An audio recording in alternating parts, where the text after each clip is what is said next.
Democracy maturity సంపాదించినటువంటి governments ఏదైతే ఉన్నాయో, అది ఇంగ్లాండ్ అయి ఉండొచ్చు, అది అమెరికా అయి ఉండొచ్చు, లేకపోతే మరో దేశం అయి ఉండొచ్చు, ఆస్ట్రేలియా, కెనడా, ఇటువంటి ఆల్రెడీ రాజ్యాంగాలు రాసుకుని డెమోక్రసీని కొంత స్థిరత్వం చేసుకున్నటువంటి దేశాలు మనం ఎలాగున్నాయని ఒక సర్వే చేసి ఆయన స్పీచ్లో ఈ దేశంలో ఎలా ఉంది, ఈ దేశంలో ఎలా ఉంది, ఎక్కడా కూడా ఓటు హక్కు లేనటువంటి ప్రజాస్వామ్యం లేదు అని.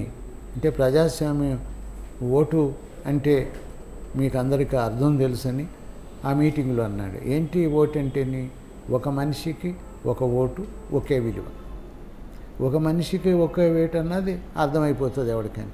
ఒకటే విలువ అంటే వాడు ముఖ్యమంత్రికి అదే ఓటు, రాష్ట్రపతికి అదే ఓటు, రాష్ట్రపతి దగ్గర అటెండర్గా పనిచేసేవాడికి అదే ఓటు, రిక్షా తొక్కాయనికి అదే ఓటు, విమానంలో కూర్చున్న వాడికి అదే ఓటు. సో ఇది పొలిటికల్ ఈక్వాలిటీ రావాలంటే, రాజకీయ సమానత్వం రావాలంటే ఈ ప్రాథమిక సూత్రాన్ని మనం పాటించాలి. ఒక మనిషికి ఒక ఓటు ఇవ్వాలి, ఆ ఓటుకి ఒకే విలువ ఉండాలి. రెండోది ఫైనల్గా అడుగుతున్నానని అంబేద్కర్ ఆ కమిటీలో అడిగాడు, మనకు ప్రజాస్వామ్యం కావాలా, డిక్టేటర్షిప్ కావాలా అని అడిగాడు. సో వీళ్ళు ఏమన్నారంటే, స్వతంత్ర పోరాటం చేసి మనం వెనక్కి ఎందుకు పోతాము డిక్టేటర్షిప్ దగ్గరికి? ఇప్పుడు వరకు డిక్టేటర్షిప్పే మనం అనుభవించాం బ్రిటిష్ వాళ్ళ దగ్గర. ప్రజాస్వామ్యం కావాలి, ప్రజాస్వామ్యం కావాలని ఇది ఫండమెంటల్ రూల్ అని చెప్పాడు. ఒక మనిషికి ఒక ఓటు ఒకే విలువ. దీన్ని యాక్సెప్ట్ చేయవలసిన బాధ్యత మన మీద ఉంది. లేకపోతే భవిష్యత్తులో భారతదేశంలో ప్రజాస్వామ్యం అనేది నిలవదు. ప్రజాస్వామ్యం నిలవకపోతే అసలు భారతదేశమే ప్రమాదంలో పడుతుంది అని చెప్పేటప్పటికి వాళ్ళంతా ఒప్పుకున్నారు. ఆయన గంటన్నర సేపు మాట్లాడాడు అంబేద్కర్ గారు. అయితే బయటికి వచ్చిన తర్వాత నెహ్రూ అన్నాడంట, ఆయనకున్నటువంటి పరిజ్ఞానం ఏదైతే ఉందో, విజ్ఞానం, నాలెడ్జ్, అసలు అవధులు లేనటువంటి నాలెడ్జ్ నేను ఎప్పుడు అంత వినలేదు. వేరే ఎవరు ఓ ప్రొఫెసర్ కూడా అంత పరిజ్ఞానం ఉండదేమో, ఆ సబ్జెక్ట్లో ఉన్న ప్రొఫెసర్ కూడాను అంత అద్భుతమైనటువంటి విజ్ఞానం ఉన్నది ఆయనకి.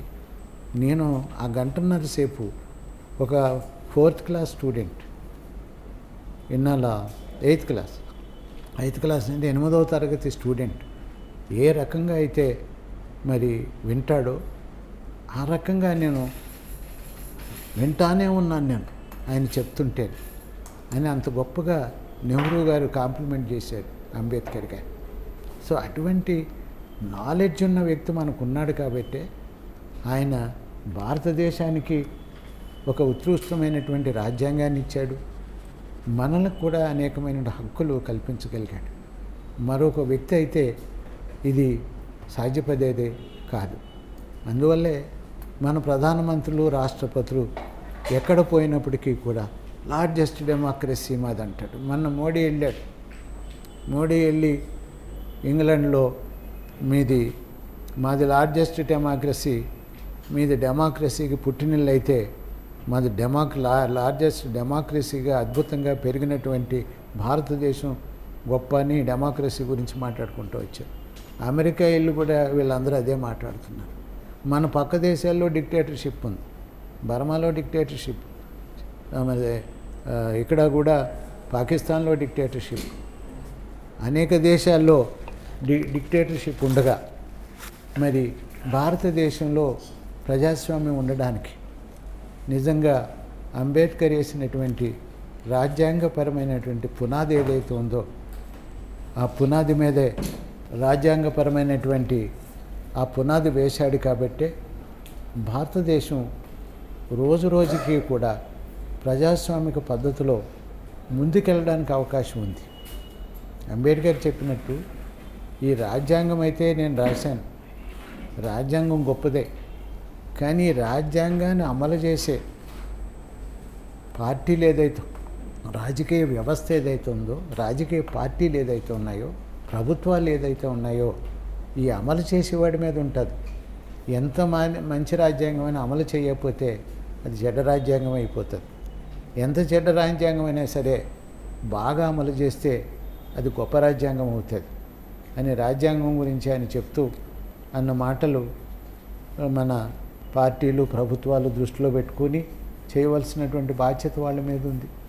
వాళ్ళు చేయకపోతే ప్రజల మీద బాధ్యత ఉంది. చేయనోడిని మరి ఎందుకు ఎలక్ట్ చేసుకున్నావు? చేయనోడికి ఎందుకు ఓటేస్తున్నావు? తెలిసి కూడా ఎందుకు అడిగి ఓటేస్తావు? ఇది ప్రజలను మనం ఎడ్యుకేట్ చేయవలసిన బాధ్యత. దళితులు రిజర్వ్డ్ సీట్స్ ఉన్నాయి, మనం ఓటేస్తున్నాం. ఓటేసి అక్కడికి వెళ్ళి అందరికీ ఓటేస్తాం. మనవాడికి వేస్తాము, ఓసీకి కూడా వేస్తాం. ఓసీ పని చేయడు, ఈడు పని చేయడు. ఓసీ ఏమంటాడు, అయ్యా నేను మరి ఆడికి సారా ప్యాకెట్ డబ్బులు ఇచ్చేసాను కదా, అయిపోయింది నా పని, నీకు నాకు చెల్లు సీటీ అన్నట్టు అయిపోదు.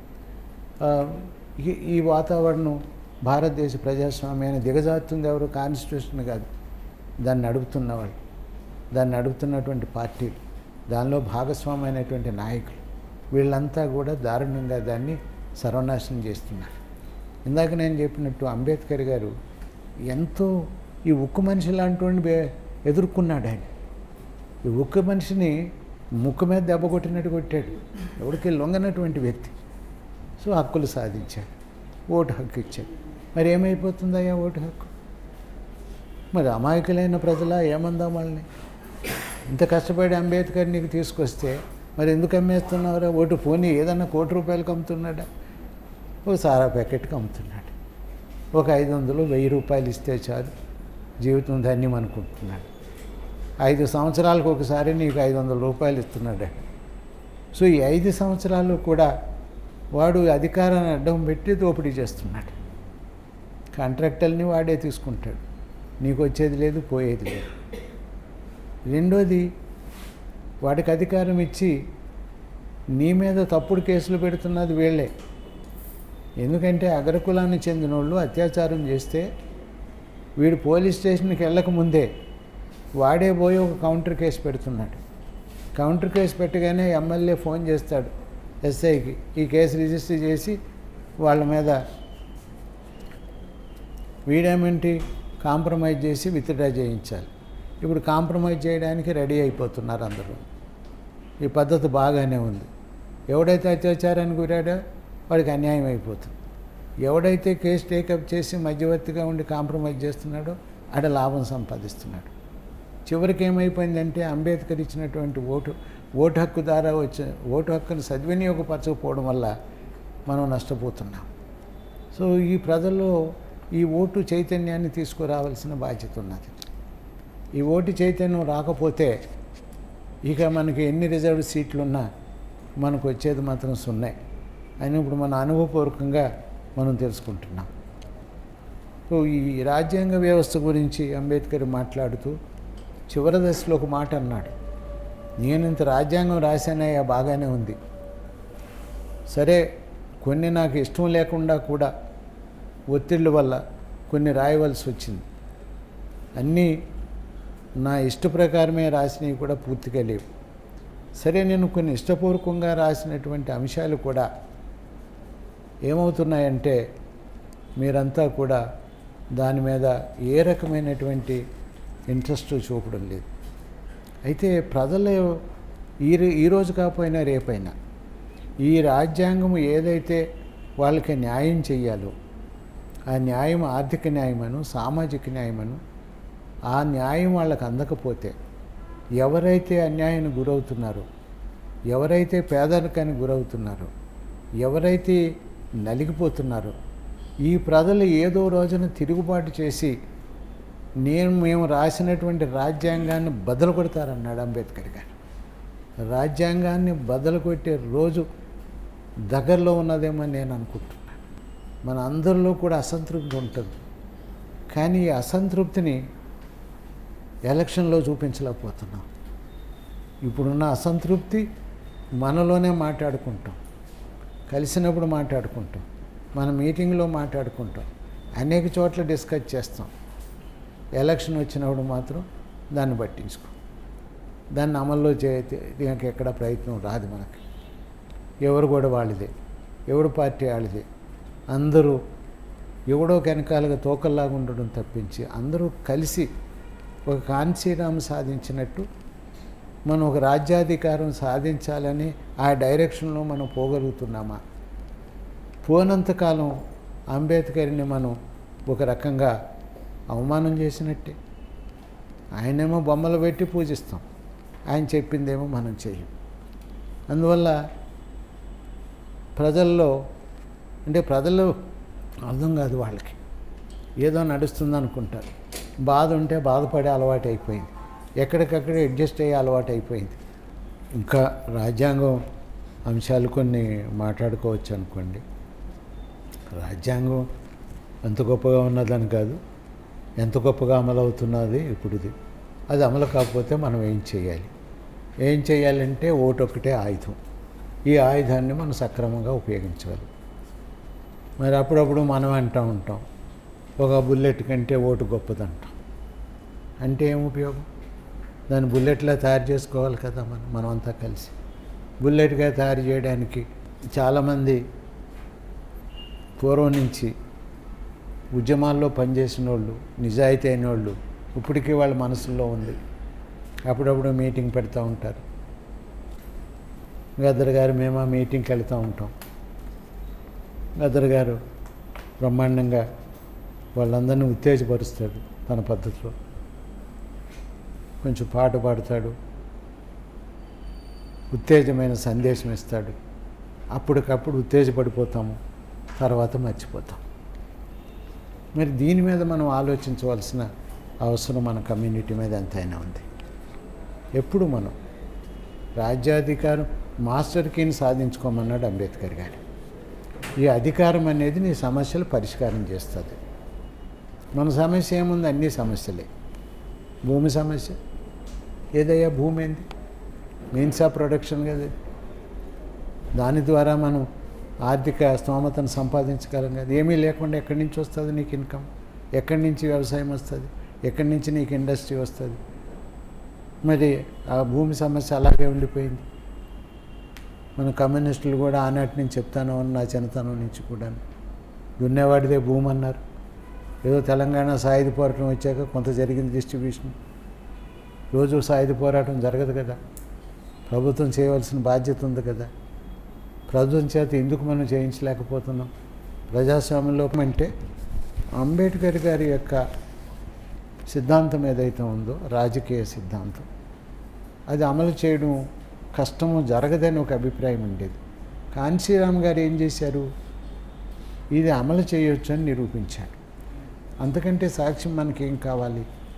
అంబేద్కర్ సిద్ధాంతం, రాజకీయ సిద్ధాంతం అమలు చేయొచ్చు, మనము రాజ్యాధికారం సాధించవచ్చు. ఎస్సీ, ఎస్టీ, బీసీ మైనారిటీలంతా కలిసి, ఆఫ్టర్ ఆల్ ఎన్ని ఓట్లు వస్తున్నాయి వాళ్ళందరికీ కలిపి 38-40% మించి ఎవరికే రావడం లేదు గెలిచిన వాడికి. అంటే 60% ఓట్లు లేవు కదా వాడికి. ఇంత తక్కువ పర్సంటేజ్ ఆఫ్ ఓట్లు వాడు ఎలక్ట్ అవుతున్నప్పుడు మనం ఎందుకు సాధించలేము ఇది? మనం కాన్సీరామ్ గారి లాగా ఒక 10% ఓట్స్ పడలేదనుకో, 5% వాడికి వాడు ఓడిపోతాడు. ఓడిపోతే మనం గుర్తొస్తాం వాడికి. యూపీలో మొట్టమొదట కాన్సీరామ్ గారు ఆయన 10%, 8% ఎంతో వచ్చే ఓట్లు వచ్చేదాడికి దీని ప్రభావం వల్ల అయిపోయింది. యూపీలో ఉన్నటువంటి రాజకీయ పార్టీలు, ముఖ్యంగా కాంగ్రెస్ ఓడిపోయింది, చాలా సీట్లు పోగొట్టుకున్నారు. ఇదేంటయ్యా ఈ సడన్గా ఇట్లాగ అయిపోయింది, మన పరిస్థితి తారుమారు అయిపోయిందని వాళ్ళంతా దాన్ని రివ్యూ చేసుకోవడం మొదలెట్టారు. ఎందుకంటే ఆయన పాపం అంతగా అనుభవం లేనటువంటి ఇందిరాగాంధీ కొడుకున్నాడు. అందువల్ల ఆయనకు అనుభవం లేదు, అర్థం కాలేదు, ఎందుకు ఓడిపోతున్నాము, ఏదో విచిత్రంగా ఉంది అనుకున్నారు మొట్టమొదటి. తర్వాత ఎనలైజ్ చేశారు, ఎన్ని ఓట్లు ఎవరికి వచ్చాయి, ఎందుకు తగ్గిపోయాయి మనకు ఓట్లు. దళితుల ఓట్లన్నీ కాన్సీరామ్ గుంజేశాడు. కాన్సీరామ్ గుంజేశాడు కాబట్టి మనం ఓడిపోయాం. దెబ్బతోటి కాన్సీరామ్ పార్టీ అందరి మనసులోకి వెళ్ళిపోయింది. అన్ని రాజకీయ పార్టీలు భయపడడం మొదలెట్టారు. మనం భయాన్నన్నా కలిగజేయాలి కదా కనీసం. వేరేళ్ళు మనం ఓడిస్తారు, గెలవకపోవచ్చు, ఓడించే కెపాసిటీ బ్రహ్మాండంగా ఉంది మనకి. మరి ఆ ఓడించే పని ఎందుకు చేయలేకపోతున్నాం? వాడిని కనీసం భయపెట్టే పని ఎందుకు చేయలేకపోతున్నాం? ఆడు భయపెట్టకపోతే మనకు ఎందుకు చేస్తాడు? మనకి 3 ఎకరాలు ఇస్తాడా మనం భయపెట్టకపోతే? లేదు మనకి లోన్లు ఇస్తారా? లేదు ఆర్థికంగా డెవలప్ చేయడం, ఉద్యోగాల్లో మనకి రిజర్వేషన్ ఖచ్చితంగా అమలు చేస్తారా? మనకు ప్రమోషన్లో మనకి అవకాశం ఇస్తారా? మనకు బలం లేనప్పుడు రాజకీయంగా మన మాట ఎవడేండు? మనం పనికిరానోడి కింద లెక్కగా జమ కడతారు. అంటే మనకు కూరలు లేవు, ఏదో ఆకారం ఉంటాం, కూరలు ఉండవు. ఈ కూరలు ఉండాలంటే అందరూ యునైటెడ్గా రాజ్యాధికారం వైపు అడుగు వేయాలి. ఈ రాజ్యాధికారం అడుగు వేయాలంటే మరి అందరం కలిస్తే పెద్ద కష్టం ఏం కాదు. ఎందుకు కలవలేకపోతున్నాం? అవి అనలైజ్ చేసుకోవాలి. మనల్ని ఏ ఫోర్సెస్ డివైడ్ చేస్తున్నాయి అది మనం అనలైజ్ చేసుకోవాలి. ఏ ఫార్ములా తీసుకొస్తే మనం అందరం ఇప్పుడు మనకు సరైన నాయకుడు లేడని బాధపడుతున్నాం. కాన్సీరామ్ పోయాక ఆల్ ఇండియా లెవెల్లో మనం ఒక యునైటెడ్ ఫోర్స్గా మనల్ని పెట్టేవాడు ఎవరో మనకు లేకుండా పోతున్నారు. సో ఈ యునైటెడ్ ఫోర్స్ని ఏ రకంగా మనం బిల్టప్ చేయాలి? దీనికి మరి కనీసం థింక్ ట్యాంక్ అంటాం. మన బీజేపీ వాళ్ళు థింక్ ట్యాంక్ అని పెడతారు. మేధావులు ఉన్న వాళ్ళని పెట్టుకుని స్ట్రాటజీ. ఎవడు స్ట్రాటజీ? వాడెవడో షాగాడు ఉన్నాడు, ఈ మధ్యన ఇంకొక ఆయన ఉన్నాడు. అటువంటి వాళ్ళని ఆలోచించగలిగే శక్తి ఉన్న కొంతమందిని ఆడు ఆలోచించి ఆడు ప్రోగ్రామ్ ఇస్తాడంతే, ఎజెండా ఇస్తాడు, ఆడు పనిచేయడు. సో పనిచేసే గ్రూపు. కానీ అటువంటి స్ట్రాటజీ ఇచ్చేటిదన్నా కూడా తయారు చేసి పెట్టుకోవాలి. అందరిలోని ఇది వెళ్ళేటట్టు చేయాలి. అయితే మనకి అనేక ఇబ్బందులు ఉన్నాయి. ఒక ఫైనాన్స్ ఇబ్బంది ఉన్నది. ఎందుకంటే మనం కోట్లాది రూపాయలు ఉంటే తప్పించి నువ్వు కంటెస్ట్ చేయడం పరిస్థితి తీసుకొచ్చారు. కోట్లాది రూపాయలు ఎస్సీలో కూడా కనీసం ఒక 10 కోట్లు పెట్టి టికెట్ కొనుక్కుంటే తప్పించి వాడికి వచ్చే పరిస్థితి లేదు. ఇంకొక 10 కోట్లు 20 కోట్లు పెడితే ఎంపీ అవుతాడు. ఎంపీ అయిన తర్వాత ఎంతసేపు వాడికి మళ్ళీ తిరిగి ఎలాగ ఇది సంపాదించాలనే ఉంటుంది తప్పించి ఈ కమ్యూనిటీకి సేవ చేయని ఆలోచన ఉండదు. ఎవడన్నా మనం దగ్గర ఫ్రెండ్ ఉండి ఒక ఎంపీని అడిగితే మీకేం తెలుసని మా బాధలు, ఇంత డబ్బు పెట్టుకుని మేము వచ్చాము, ఈ తిరిగి మరి అది ఎలా సంపాదించుకోవాలి? ఈ సంపాదించుకున్నవాడు మన గురించి ఎందుకు ఆలోచిస్తాడు? మన దగ్గర ఏముందని మన గురించి ఆలోచించాలి. వాడికి ఏ సోర్స్ ద్వారా అయితే మళ్ళీ తిరిగి డబ్బులు సంపాదించగలరు ఆ సోర్స్ ఆలోచిస్తాడు. రెండోది, ఇప్పుడు ఆయా పార్టీలని మనం అడుగులు మడుగులు ఒత్తితేనే రేపు మళ్ళీ మనకు టికెట్ వస్తుంది. మళ్ళీ టికెట్ వచ్చి మళ్ళీ డబ్బులు ఖర్చు పెట్టి మళ్ళీ సంపాదించుకోవాలి.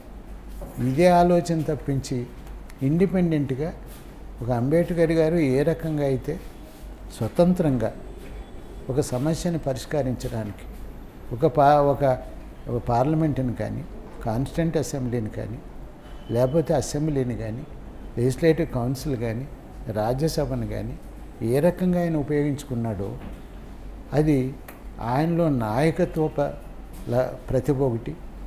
రెండోది, నిజాయితీ ఉన్నది ఆయన దగ్గర. ఈ క్యారెక్టర్స్ ఉంటేనే మనం రాజకీయ నాయకుడిగా ప్రజలు మనల్ని నమ్ముతారు. నమ్మితే ముందుకు తీసుకెళ్తారు. మరి ఆ రకమైన పరిస్థితి నేషనల్ లెవెల్లో ఈ రోజున మనకి ఎక్కువ కనపడడం లేదు. దాన్ని ఏం చెయ్యాలి అంటే మేధావులైన ఈ వర్గాలకు చెందిన వాళ్ళు కూర్చోవాలి. ఇదివన్నీ నువ్వు నీలో నాయకత్వ లక్షణాలు నువ్వు నడిపించు, మేము నీతో ఉంటాం. అక్కడ నడపమని చెప్పి వెనకాల మరి మనం లాగుతుంటే కిందకి ఇక ఉపయోగం ఏంటి? ఈ లాగే గుణము మన కమ్యూనిటీస్లో ఎక్కువ ఉంటుంది. ఒకడు పైకి వెళ్తుంటే కింద కాళ్ళు పట్టుకుని లాగుతూ ఉంటాడు. వీడికి అనేక కారణాలు ఉంటాయి. వీడేమో కొంత ఈర్ష్య, ద్వేషము, ఎన్వి ఒకటి ఉంటుంది. ఆయనే నాయకుడు, నేనెందుకు నాయకుడిని కాదు.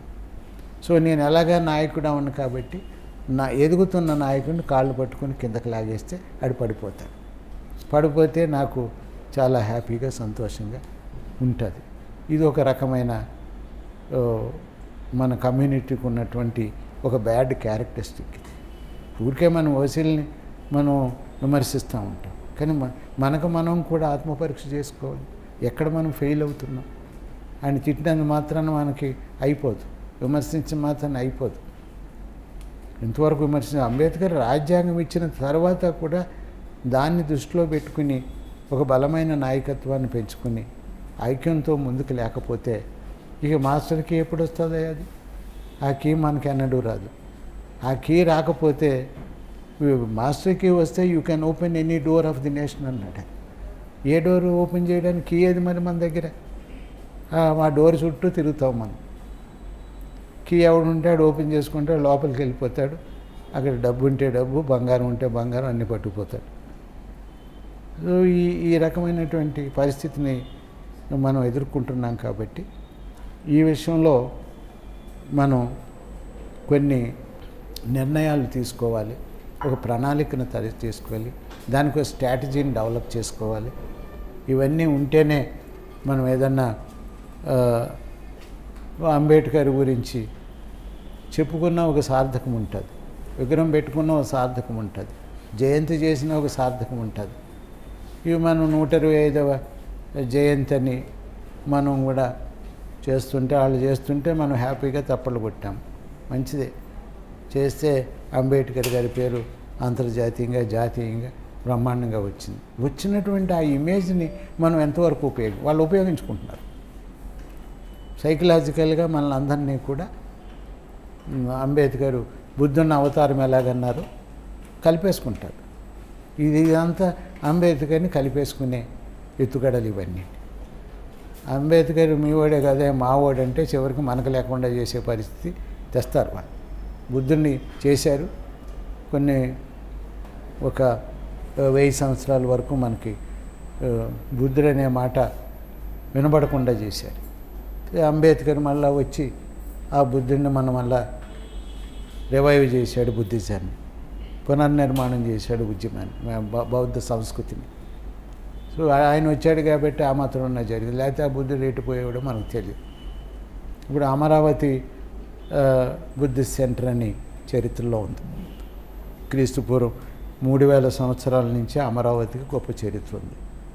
శాతవాహనులు ముందు కరీంనగర్ జిల్లాలో పరిపాలన కేంద్రంగా పెట్టుకుని చేసి ఇక్కడి నుంచి అక్కడ పోయారు వాళ్ళు.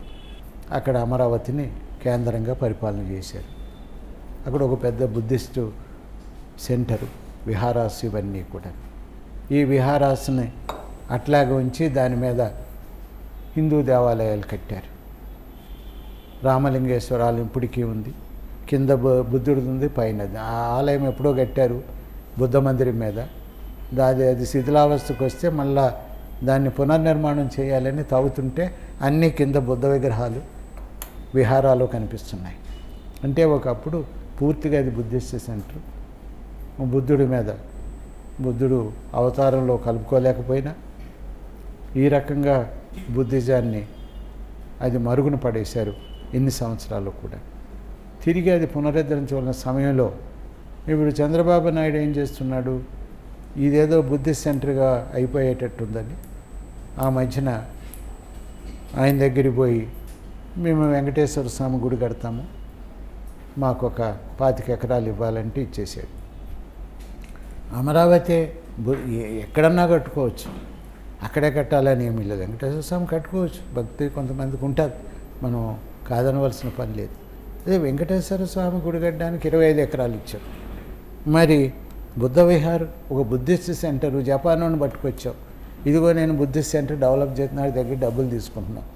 వాడు 1000 కోట్ల రూపాయలు ఇస్తున్నాడు. జపాన్ వాడు బ్రహ్మాండమైన ఉపన్యాసం ఇచ్చిపోయాడు ఆ మినిస్టర్. సింగపూర్ వాడు వస్తున్నాడు, వాడిస్తున్నాడు.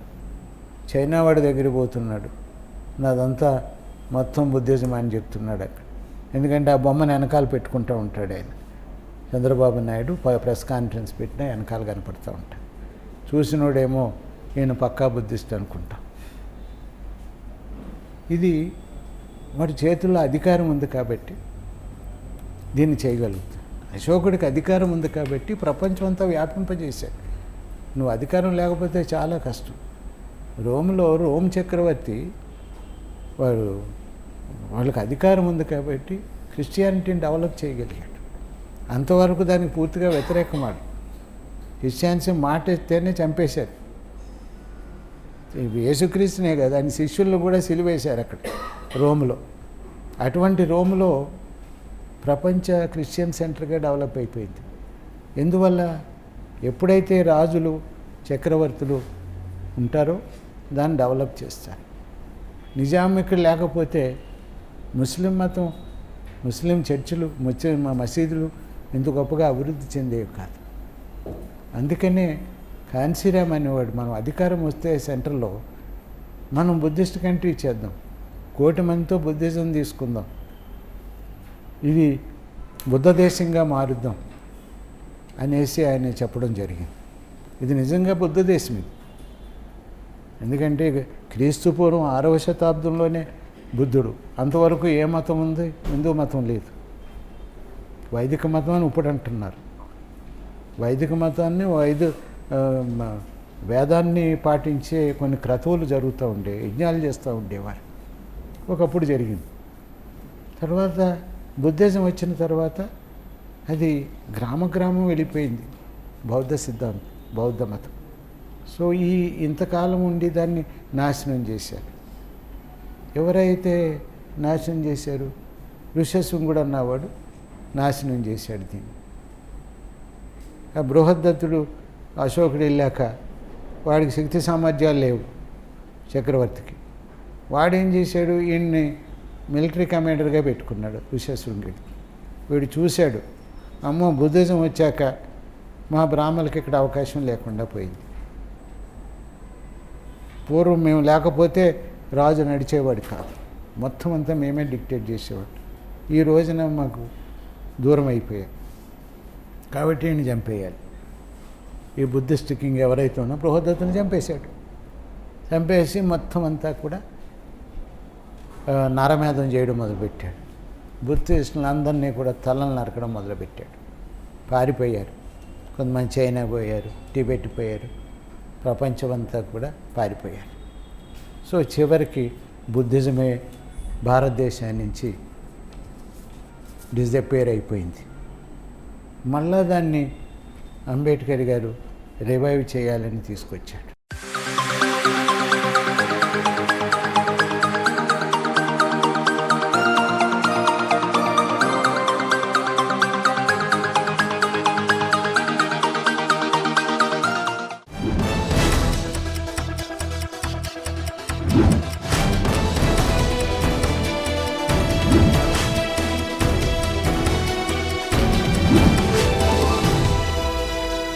If you like this video, please like it, share it, and for more videos, please subscribe to our channel.